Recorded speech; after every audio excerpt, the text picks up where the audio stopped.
ശരിയാണ്. ഇവിടെ ഇരിക്കുന്ന എല്ലാവരും അംഗീകരിക്കും. ഡോക്ടർ ജി വി ഹരിക്കും അറിയാം KC പക്ഷവുമുണ്ട്, RC പക്ഷവുമുണ്ട്, പക്ഷവുമുണ്ട്. അത് പ്രകടമായിരുന്നു.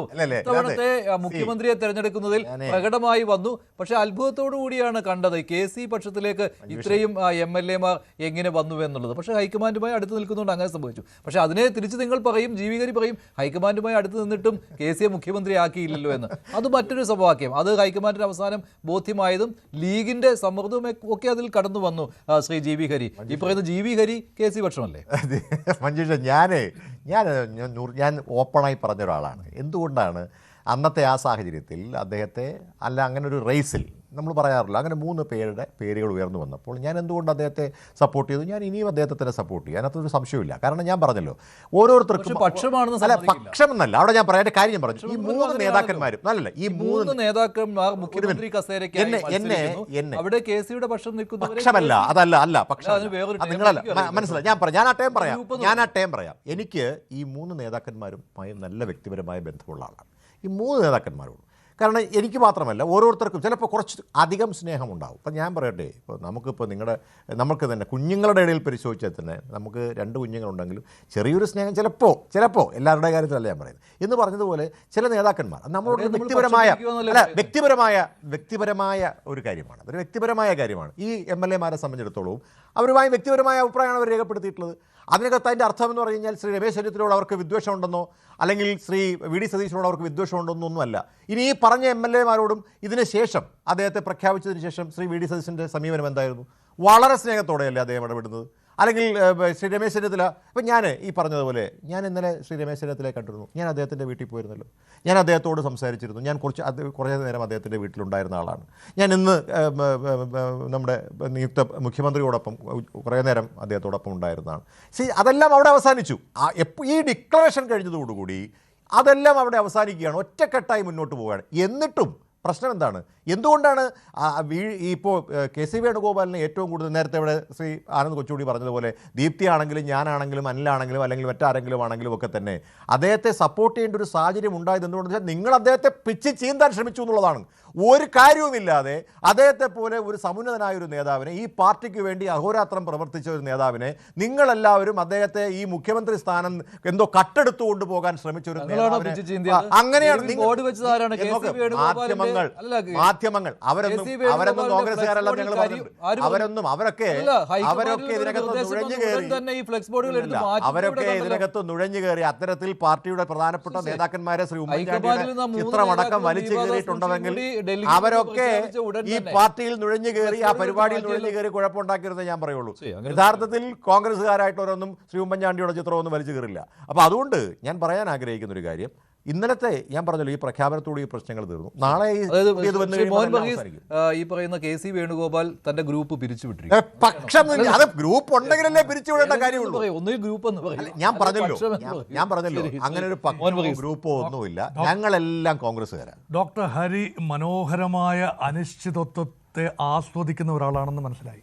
അത് കോൺഗ്രസ് പാർട്ടിയുടെ ഒരു DNA തന്നെയാണ്. അനിശ്ചിതത്വവും ജിജ്ഞാസയും ഒക്കെ നിലനിർത്തിക്കൊണ്ട് തന്നെ ഗ്രൂപ്പ് എന്ന് പറയാതെ തന്നെ ചില ഇഷ്ടങ്ങൾ, ചില പ്രിഫറൻസുകൾ അതങ്ങോട്ടും ഇങ്ങോട്ടും മാറാം കേട്ടോ. KC വേണുഗോപാൽ പക്ഷമെന്നൊന്നില്ല. പക്ഷേ ഹൈക്കമാൻഡിന് ഇഷ്ടക്കാരൻ ഇപ്പോഴും KC തന്നെയാണ്. KC വേണുഗോപാൽ ഇഷ്ടം, KC വേണുഗോപാൽ ഇഷ്ടമാണ്. അപ്പം അവിടെ ഗ്രൂപ്പ് എന്ന് പറയുന്നത് മാറ്റി വെക്കുക, അല്ലെങ്കിൽ ചേരി എന്ന് പറയുന്നത് മാറ്റി വെക്കുക. ഒരു ഇഷ്ടം അല്ലെങ്കിൽ ഇഷ്ട കൂടുതൽ, അതൊക്കെ സ്വാഭാവികമല്ലേ? അത് സ്വാഭാവികമായതുകൊണ്ട് അത് കോൺഗ്രസിനെ ആ ഇഷ്ടത്തിൽ നിന്നും മാറ്റി നിർത്താനാവില്ല. പക്ഷേ കോൺഗ്രസ്സുകാർക്ക് അറിയാവുന്നൊരു കാര്യമുണ്ട്, ഹൈക്കമാൻഡിൻ്റെ പിടി KC വേണുഗോപാൽ വിട്ടുകഴിഞ്ഞാൽ, ഏതെങ്കിലും കാരണവശാൽ ഹൈക്കമാൻഡിൽ ഇപ്പോഴുള്ള സ്വാധീനം KC വേണുഗോപാൽ ഇല്ലാതിരുന്നാൽ ഇതേ സ്നേഹം KC വേണുഗോപാലോട് കാണുമോ, ഫ്ലക്സ് വെക്കാനൊക്കെയുള്ള സ്നേഹം കാണുമോ എന്ന് ഉറപ്പിച്ച് പറയാനാവില്ല. അതുകൊണ്ടാണ് കോൺഗ്രസ് രാഷ്ട്രീയത്തെ നമുക്ക് അങ്ങനെ മാത്രമേ ഇതിനു മുമ്പ് അങ്ങനെയായിരുന്നു. ശ്രീജിത് പണിക്കർ, അങ്ങനെ വരികയാണെങ്കിൽ KC വേണുഗോപാൽ ഇഷ്ടം ഇനി VD സതീശന് ഇഷ്ടമായി പരിണമിക്കുമോ എന്നുള്ള കാര്യം കൂടിയാണല്ലോ. നോക്കൂ, ഇതിലെ പ്രധാനപ്പെട്ട പ്രശ്നം ഈ പക്ഷം എന്ന് പറയുന്നതോ ഗ്രൂപ്പ് എന്ന് പറയുന്നതോ അക്സെപ്റ്റബിൾ അല്ലാത്ത വാക്കുകളായതുകൊണ്ടാണ് ആ രീതിയിലത്തേക്ക് പറയുന്നത്. ഒരു വ്യക്തിക്ക് വേണ്ടിയിട്ട് നമ്മൾ വാദിക്കുകയാണ് എങ്കിൽ അതിൽ നമ്മൾ ആ ആളിൻ്റെ പക്ഷത്താണ് എന്ന് പറയുന്നത് നെഗറ്റീവ് സെൻസിൽ കാണേണ്ടതില്ല. ഇപ്പോൾ എനിക്ക് ഓർമ്മയുള്ളത്, ഈ നടിയെ ആക്രമിക്കപ്പെട്ട കേസുമായി ബന്ധപ്പെട്ട് ശ്രീ രാഹുൽ ഈശ്വർ ചർച്ചകളിൽ പങ്കെടുക്കുന്ന സമയത്ത് ദിലീപ് അനുകൂലി എന്നാണ് എഴുതി വെച്ചിരുന്നത്. അതേപോലെ ശ്രീ ഹരി ഒരു KC അനുകൂലി എന്ന രീതിയിലത്തേക്ക് പറയാനുള്ള ആ വാക്ക് അദ്ദേഹത്തിന് സ്വീകാര്യമാകുമോ? ഒരു മിനിറ്റ്, ഈ അനുകൂലി എന്ന് എഴുതി വെച്ചത് ഈ അനുകൂലി എന്ന് എഴുതി വെച്ചത് മാധ്യമങ്ങളാണ്, മനസ്സിലായില്ലേ? അദ്ദേഹമല്ല സ്വയം എഴുതി വെച്ചത്. ദിലീപ് അനുകൂലി എന്ന് എഴുതിയതോ അല്ലെങ്കിൽ ശ്രീത്തെ ഒറ്റ കാര്യം, ഞാൻ ഒരു കാര്യം പറഞ്ഞുകൊണ്ട് താങ്കൾ തുടരുക. ഇതിനകത്ത് ഒരു കാര്യമുള്ളത്, ഇതിനകത്ത് പക്ഷം ഇഷ്ടം എന്നൊക്കെ ഇത് പറഞ്ഞിട്ടുണ്ടല്ലോ. സ്വാഭാവികമായിട്ടും എല്ലാവർക്കും അവരുടേതായിട്ടുള്ള ഒരു നേതാവ് ഉണ്ടാവും, എല്ലാവർക്കും അവരുടേതായ ചില ഇഷ്ടങ്ങളുണ്ടാവും. അതിനകത്ത് ഒരു തെറ്റും കാണേണ്ടതില്ല. ഇവിടെ ഒരു കാര്യം ഞാൻ ചോദിക്കാൻ ആഗ്രഹിക്കുന്നു. ഇവിടെ വന്നവരിൽ ആരെങ്കിലും മറുപക്ഷത്ത് നിൽക്കുന്ന ആളുകളെ മോശപ്പെടുത്താൻ അല്ലെങ്കിൽ അവരെ മോശമായി ചിത്രീകരിക്കാൻ ശ്രമിച്ചിട്ടുണ്ടോ എന്നതാണ് ചോദ്യം. അതാണ് ഏറ്റവും പ്രധാനപ്പെട്ട ചോദ്യം. അതാണ് എന്റെ പോയിന്റ്. അത് ചെയ്തു എന്നുള്ളതാണ് എന്റെ അല്ല, ഞങ്ങളാരും ചെയ്തിട്ടില്ല. ഞാനടക്കമുള്ള ഇവിടെ ഞാൻ എത്രയോ ചർച്ചയിൽ പങ്കെടുത്തിട്ടുണ്ട്. ഞാൻ ചെയ്തിട്ടുണ്ടോ? അല്ലല്ല, ഞാൻ ചോദിക്കട്ടെ, അങ്ങനെ ചെയ്തോ? ഞാൻ പങ്കെടുത്ത ഞാൻ പറയാം. ഒന്ന്, തെരുവിൽ ചെയ്തത് നമ്മൾ കണ്ടു. രണ്ട്, ചാനൽ ചർച്ചകളിൽ പങ്കെടുത്ത് രാഷ്ട്രീയ വിഷയങ്ങളിൽ അഭിപ്രായം പറയുന്ന ഒരാളെന്ന നിലയിൽ എന്നെ ഈ പക്ഷങ്ങളിലുള്ള ആൾക്കാർ വിളിക്കുകയും മറുപക്ഷങ്ങളിലുള്ള ആൾക്കാരെ കുറിച്ച് ദുഷിച്ച് സംസാരിക്കുകയും ചെയ്തു. അതായത് എതിർ രാഷ്ട്രീയ കക്ഷിയിലുള്ള ഒരാളിനെ കുറിച്ച് സംസാരിക്കുന്നത് പോലെയല്ല, വ്യക്തിപരമായി ഒരാളിന്റെ ക്യാരക്ടർ അസാസിനേഷൻ, അയാളെ അബ്യൂസ് ചെയ്യുന്ന രീതിയിലത്തേക്ക് സംസാരിച്ചിരിക്കുന്ന നിയുക്ത MLA-മാരുണ്ട്.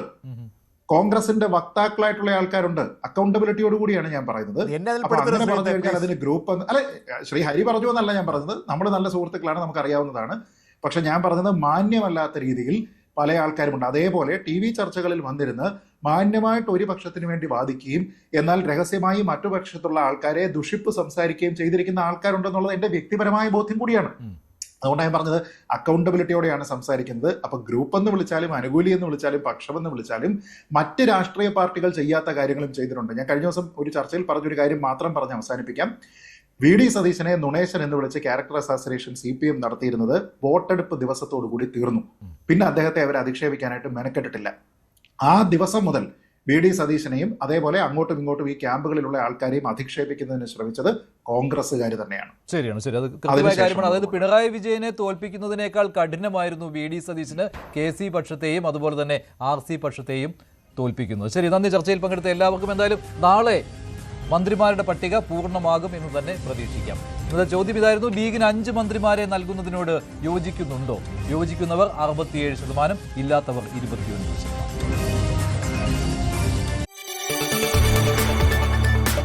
കൂടുതൽ വാർത്തകൾക്ക് News 18 Keralam YouTube channel subscribe ചെയ്യുക.